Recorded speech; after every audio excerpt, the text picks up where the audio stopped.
everybody, it's Kate from NEOFIX here, and today we're going to be showing you how we use the TC Helicon Voicelive Touch 2 to create the atmospheric texture in the background vocals of our music. So this is a preset that we made for Perseverance, and now I'm going to take you through some of the settings. So first I'm going to take you to the effects screen, and what you want to do is make sure you've got Harmonies switched on.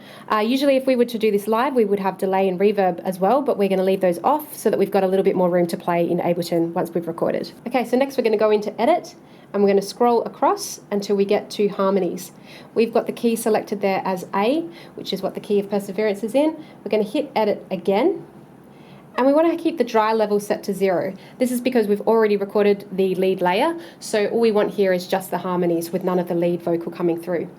We've also set the vibrato to off because we want less of the features that you might hear in a lead vocal. We want more of a wall of sound. And you can see up the top here we've also set the scale to -1. So on the TC Helicon, -1 is the equivalent of a natural minor scale. So you can also play around with the human amount. The less that you have, the more robotic the sound will be, and the more that you have, the more natural the vocal. So next we're going to go into voices and have a look at the harmonies that we've got set here. Because we're only recording harmonies, we've got the harmony level set quite high.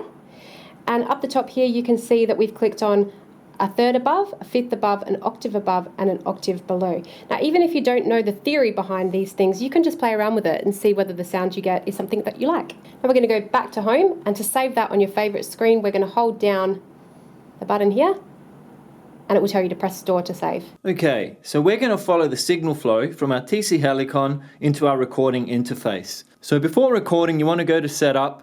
Make sure that your input is set to either dynamic or condenser mic. We're using a condenser mic, so we've got it set as such, and this will deliver the voltage it needs to actually work. On the side you'll see there's a gain knob, so if you're getting no volume, check that that's up to make sure you're sending signal out. Press across and set the output to either mono or stereo.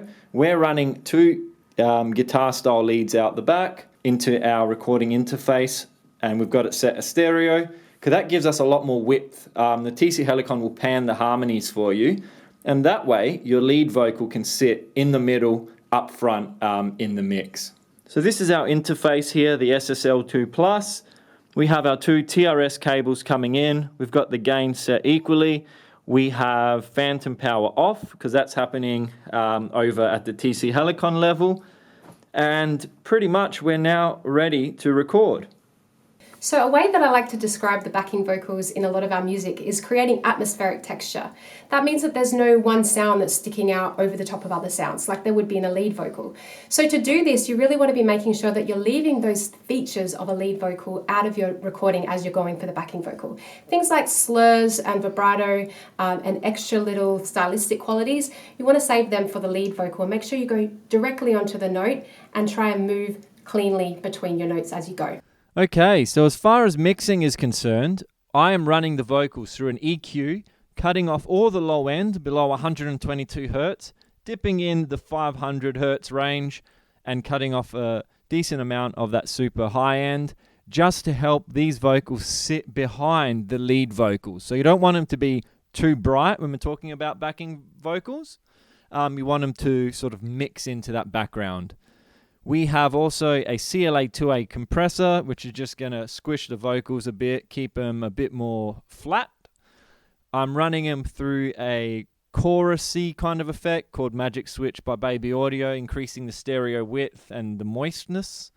And then I have a decently heavy dose of reverb to help wash them out and once again help them blend into the background there. So on their own, they sound a little something like this. We need not be afraid of the dark. And in mix of the whole song, they sound like this. We need not be afraid of the dark. If we can illuminate shadows in our hearts. So we hope this tutorial has been useful. Our sound is something that's developed quite naturally over the years just by experimenting and playing around in the studio. So the thing to remember is there are no rules. Just get in there and there are no limits if you are just being led by your creativity. If you found this video to be helpful, please follow us, subscribe, like this video, send us comments, ideas for future videos, or any questions you might have. We're more than happy to get back to you. And join us on this audio odyssey. We look forward to seeing you around.